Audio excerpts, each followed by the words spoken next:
years. But you know what the tax cuts did? It actually cut your taxes. It was the largest middle class tax cut in American history. Now, I just want to ask a question. It's not a trick question. Before Charlie Kirk asks that question, there's a quick little contradiction that we should notice right there. You notice that she said that Trump's tax policy is causing this kind of $2 trillion in debt that's going to manifest within a couple of years. But then at the same time, she says, well, Trump's tax policy is still in action while Democrats are in office. Okay, so which one is it? If Trump's tax policy is still in effect anyways, even though Democrats are in office and can easily get rid of it, then why does it matter if you vote for Democrats? Apparently, they're causing the same economic drain that Trump is. Just a little contradiction that I think Charlie missed there that's important to point out. Yeah, I was thinking the same thing. I was like, they can get rid of it, so if you don't like it, the Democrats don't like it, and they're in charge right now, they could have got rid of it. Obviously, it's working.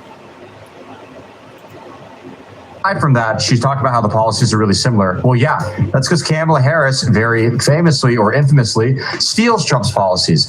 A big one, for example, was no taxes on tips. Trump was saying that, it was popular, and then Kamala just had to adopt it. Aside from that, well, she's pretending to be tough on the border now. That's hilarious, given the disaster of a shit show we've seen in the past 4 years with Joe Biden, where 10 million illegal immigrants entered the United States, all while Kamala was the border czar. 75% of Americans say the economy was better under Trump.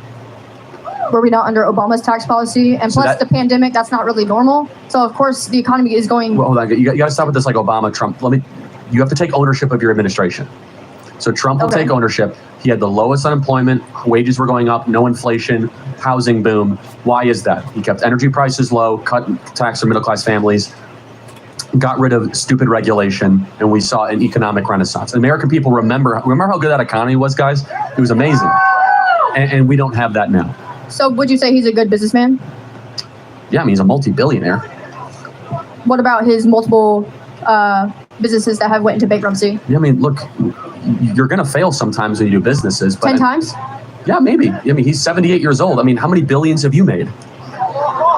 He was also born into it. Well, he was not born a billionaire. He was given a couple $1 million, but turning a couple $1 million into $6 billion is like the greatest ROI in the history. And by the way, not only that, he helped redefine the Plaza Hotel, the Grand Hyatt, the Trump Hotel, the Trump Doral. I mean, some of the greatest properties you could imagine. It's a pretty impressive business record, I would say. But it's really easy to sit there and criticize somebody as a failed businessman, even though they quite clearly aren't. It's fucking funny. I think it's funny. It's like, the fuck have you done? Like, I own my house. I don't own $1 billion worth of property. But I agree. Like, don't talk shit about somebody that's a billionaire because they've lost some properties. People get losses. It happens.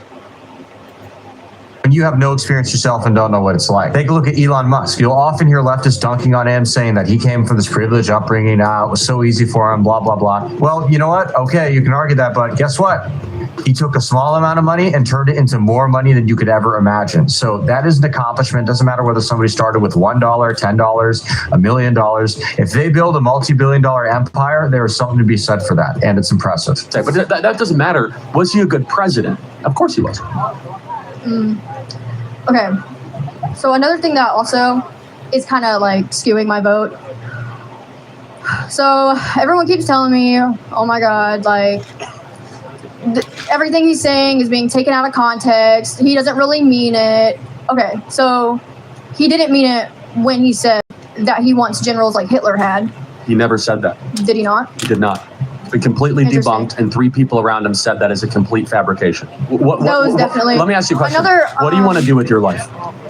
Honestly, I haven't quite figured it out, which I know you're going to say college is a scam. What don't are know you what you're doing.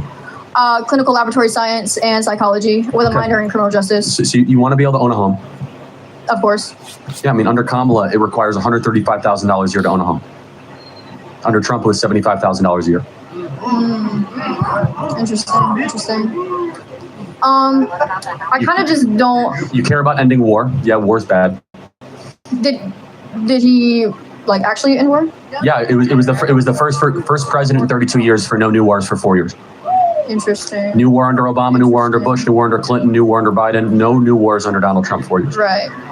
Not to mention, Trump actually wanted to pull the troops out of Afghanistan, but unfortunately, ultimately